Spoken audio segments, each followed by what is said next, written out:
동생들에게 밥을 해주면서 난 대학을 꿈꾸기 시작했습니다. 이대로 지날 수는 없었던 거죠. 그런데 고등학교 졸업한 지 2년째 되는 가을에 학원에 등록했습니다. 시험 보는 간격을 되찾기 위해서였습니다. 그래서 학원에 1개월 정도 다니다가 대학 시험을 치렀습니다. 시험 결과가 예상한 것보다 잘 나와서 충남대학교를 희망했습니다. 그런데 동생들을 돌봐야 하므로 천안에 있는 단국대학교 국어국문과를 지원을 했습니다. 등록금이 어찌 되었든 무작정 지원을 했습니다. 다행히 대학교 졸업 후에 갚는 학자금 대출이 있어 국민은행에서 대출을 받아 등록했습니다. 이렇게 해 어렵게 대학생이 되었습니다. 대학생이 되어보니 고향 이웃마을에 사는 초등학교 후배를 만났습니다. 혼자 자취하고 있다며 우리와 같이 있었으면 했습니다. 난 남동생이 있어서 안 된다고 했습니다. 그런데 그 부모님이 간절히 부탁하셨습니다. 제발 우리 애를 데리고 있어 달라는 것이었습니다. 그 여동생은 내 남동생과 초등학교 동창이었습니다. 지금 생각해보면 같이 자취할 상황이 전혀 아니었는데 그렇게 또 같이 살게 되었던 것입니다.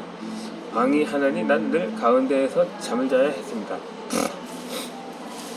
이렇게 생활하다가 남동생이 고등학교를 졸업하고 대학 시험에 공부를 하다가 입대를 했습니다. 그리고 막내 남동생이 또 천안으로 올라왔습니다. 천안 고등학교에 들어가는 것입니다. 천안 고등학교 바로 앞집에 이사를 했습니다. 주인집 옆에 좀 허름하게 지은 자취방 2개가 있었는데 그중 하나를 사용했습니다. 그렇게 중학교를 졸업한 후에 결혼 전까지 여러 명에게 밥을 해주었습니다. 언니, 남동생 2명, 고향 마을 남동생, 이웃 마을 여동생, 외사촌 여동생. 그러다 보니까 연탄 가스는 한 번 더 마셔야 했습니다. 그럼 결혼 후에는 편하셨을까요? 이탈리아의 경우에는 이런 말이 있습니다. 문에서 고생하지 않는다는 창문에서 고생한다고 말입니다. 결국 고생은 항상 그를 뒤따라 다녔습니다. 그렇게 자신 또한 고생을 불려들었던 것입니다. 친정엄마는 너는 5남매 중에 고생을 제일 많이 했어. 어렸을 때는 제대로 젖도 못 먹고 밥도 실컷 못 먹더니 커서는 동생들 키워주느라 고생했어. 지금은 우리 챙기느라 그리고 조카들 챙기느라 고생이다. 우리는 괜찮으니 이젠 내 인생 네가 챙기거라. 네 몸이 하나이지 몇 개 되는 줄 아냐고 늘 말씀하셨습니다. 그렇게 지금까지 고생을 달고 다녔습니다. 아이를 키워놓고 좀 편안하게 살 줄 알았는데 지금은 부모님이 연로하십니다.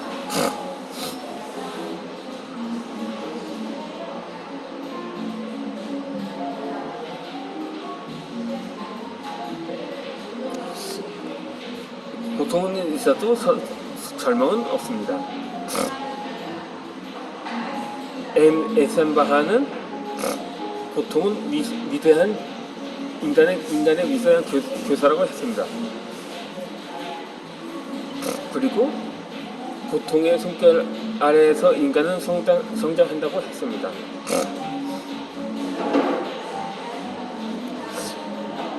대학에는 들어갔지만 학교마다 내는 등록금이 문제였습니다.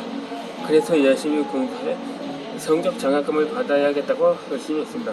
그 격을 1학년 1학기 첫 시험 결과 차석 장학금을 받았습니다. 수업은 나보다 2살이나 많은 언니가 있습니다. 난 고등학교를 졸업하고 2년 늦게 대학에 들어갔는데 이 언니는 4년 늦게 들어갔습니다. 그러니 얼마나 열심히 공부를 했겠는데요. 나보다 더 억척같이 공부하는 언니였습니다. 성적 장학금은 나에게 보장된 것이 아니라는 것을 알았습니다. 그리고 생활비도 필요했습니다. 난 아르바이트를 쉬지 않고 했습니다. 대학교 4년 안에 초등학생들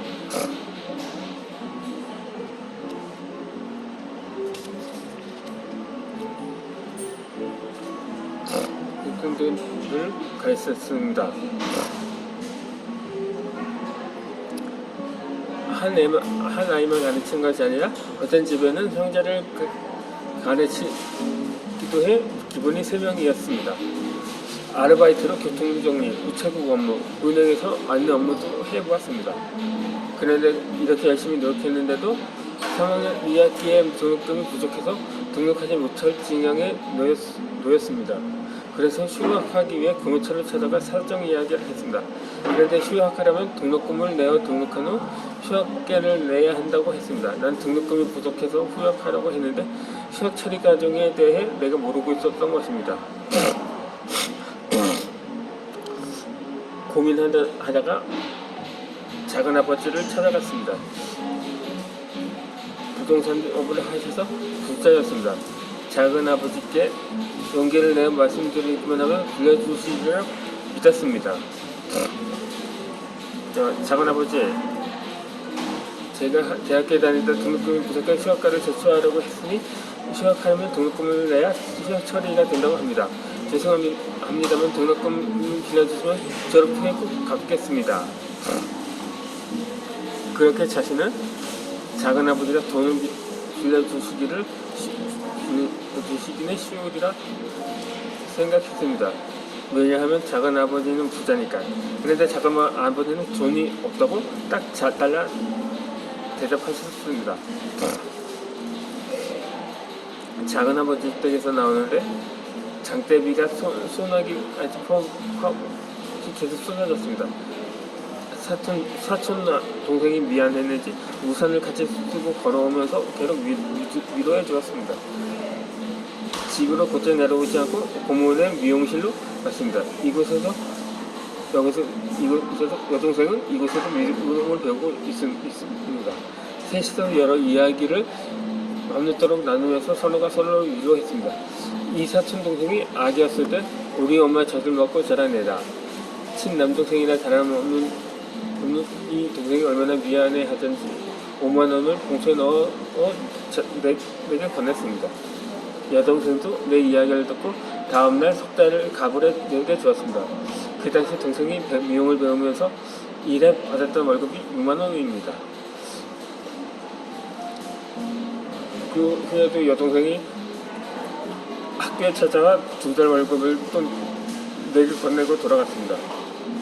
나도 나중에 여동생에게서 들은 이야기인데 나를 만나고 대학교 진입으로 걸어 나오면서 대학에 다니는 언니가 부러워 울면서 데리러 갔다고 합니다.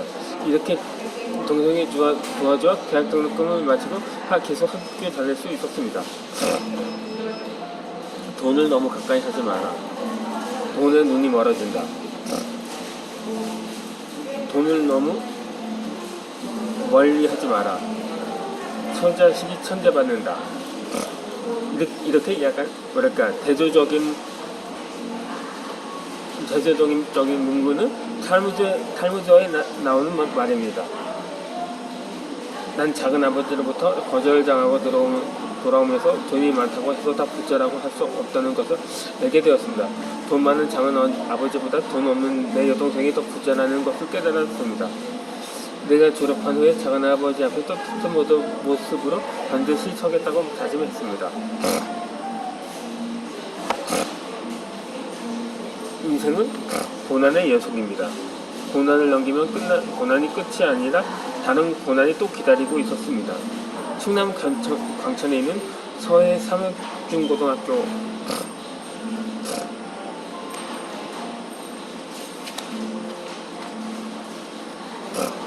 학교로 발령을 받고 8년을 마무리할 중 경북 광주시로 인사발령이 났습니다.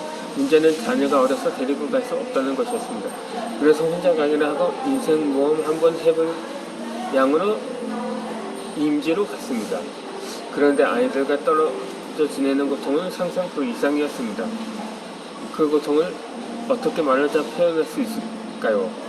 주말마다 경북에서 광천으로 열차를 타고 아이들을 보러 다녔습니다. 경북 경산에서 천안까지 3시간, 천안에서 광천까지 1시간 반, 중간에서 열차를 기다리는 시간을 포함하면 꼬박 5시간이 걸립니다. 이렇게 주말마다 왕복 10시간 이상을 열차와 대기실에서 보낸 셈입니다. 아이들을 보면서 빨래해 정리해 놓고 집안 청소하면 또 되돌아갈 시간, 아이들과 헤어지는 시간이 가장 고통스럽고 견디기 힘들었습니다. 이렇게 3년을 보냈습니다. 그렇다면 무엇을 얻고 무엇을 잃었을까요? 교직 생활은 계속할 수 있었지만 큰 아이의 어금니 하나가 층치로 거의 다 썩어 있었습니다. 잃은 것은 딸 아이의 어금니라는 것을 돌아오자마자 발견했습니다. 딸 아이의 일을 점검하지 못했던 것입니다. 미안하다. 네 일을 살펴보지 못했어. 소파에 앉아 아이의 손을 붙잡고 눈시울을 적셔야 했습니다.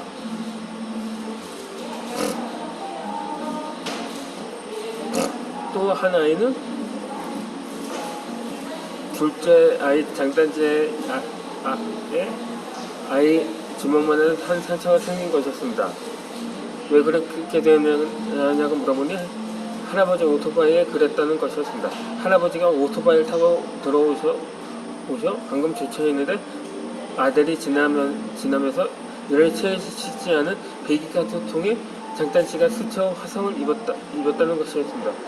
아이 장단지를 잡고 눈물을 섞여야 했습니다. 직장과 아이들 돌보기 둘 다 완벽하게 할 수는 없습니다. 특히 나처럼 직장이 멀리 있는 사람은 부족한 적이 더 많습니다. 그래서 큰 아이는 나도 하지 않은 금일을 했고 작은 애는 장단지에 상처가 생겼습니다. 업무 없는 고생을 많이 해야 했습니다. 애들만 고생한 것이 아닙니다. 할머니, 할아버지를 비롯해 아이 아빠, 고모까지 모두가 고생을 했습니다. 25년이 지난 지금 내가 지냈던 그 자취방에 들어가면 내 울음소리가 들릴 것만 같다고 합니다. 내가 주로 생활했던 안방 벽에 스며들어서 내 울음소리가 튀어나올 것만 같습니다. 그렇게 많이 그 방에서 울어야 했습니다. 그래서 내 눈은 날마다 부어 있었습니다. 그 후 너무 힘들게 점점 기도하는 시간이 많아졌습니다. 기도하는 시간이 늘면서 눈물을 흘리는 날은 줄었습니다. 그런데 피곤해 눈이 부는 날에도 울어서 그런 줄 알고 선생님들은 날 위로해줬습니다. 나폴레옹 힐이 아니라 정말 프랑스의 정복자 나폴레옹이 고통을 거치지 않고 얻은 승리는 영광이 아니라고 말했습니다. 발령을 받고 다시 강천에 있는 서해 삼육중 고등학교로 돌아오니 내가 전장터에 나가 전장을 승리로 이끈 개성장군 같았습니다. 아이들과 같이 지나는 감동이 얼마나 큰지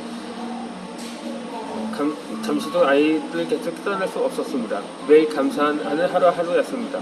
가족과 떨어져 사는 고통을 겪고 나니 행복이란 가족과 함께 사는 것이었습니다. 아이들과 함께 사는 것이 바로 천국이었습니다.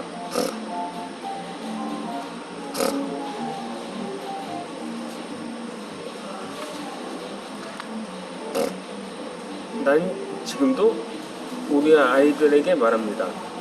내가 정했던 장군에서 자축을 못해서 그러면 그 소년 죽으러 갔겠다고 말합니다. 어머니 내가 너의 사랑을 마음껏 갚아서 그래. 누가 내 것을 하는 시부터 이루지 어머니로서야 아브라야 할 일입니다.